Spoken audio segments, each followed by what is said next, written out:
Hello guys, welcome back to my channel. তো আজকে আমি আমার রুম এক্সপ্লোর করাবো। প্রথমেই তোমাদের দেখিয়ে দিয়েছি আমার রুম নাম্বার। চলো দেখা যাক রুমগুলো কীরকম হয় হোস্টেলের। Nivedita girls hostel in north Bengal university. তো এইটা হলো গিয়ে আমার রুম। দরজাটা খুলে এই দরজাটা বন্ধ করলাম কারণ তোমাদেরকে পুরো রুমটা দেখাবো। দেখো, প্রথমে রুমে ছিল জাস্ট একটা টেবিল, দুটো চেয়ার, দুটো বিছানা। তারপর আমরা আমাদের মতো ডেকোরেট করে নিয়েছি। তো আমি আমার টেবিলে নেসেসারি জিনিসপত্র ডেইলি লাইফের স্টাইলের আর রেখেছি। আর এটা আমার বেড, সিঙ্গেল বেড। তো আমি আমার মতন আমার বেডকে রেখেছি। তো এই সাইডটা হয়ে গেল আমার। আর এই মাঝখানে কিছুটা গ্যাপ আবার এখান থেকে শুরু হয়ে গেল আমার রুমমেটের। তো ও ওর নেসেসারি জিনিসপত্র এখানে সব রেখেছে। এটা হলো ওর বেড আর এটা হলো ওর স্টাডি টেবিল।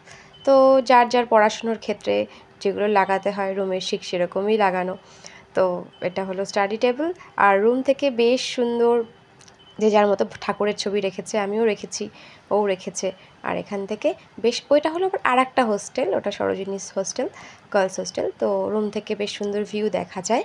তো এটা হলো গিয়ে আমাদের রুম। তো আমি চেষ্টা করছি তোমাদের পুরোটা একবারে দেখানোর। খুব একটা ছোট না, প্রথম দিন এসে খুব ছোটো লেগেছিলো, বাট এখন অ্যাডজাস্টেবল, বেশ ভালো। তো এরকমই হয় হোস্টেলের রুমগুলো। তো এটা তোমাদের সাথে শেয়ার করবো ভেবেছিলাম অনেক দিন ধরে। তো আজকে ফাইনালি আমি আমার হোস্টেল রুমটা তোমাদের সাথে শেয়ার করলাম।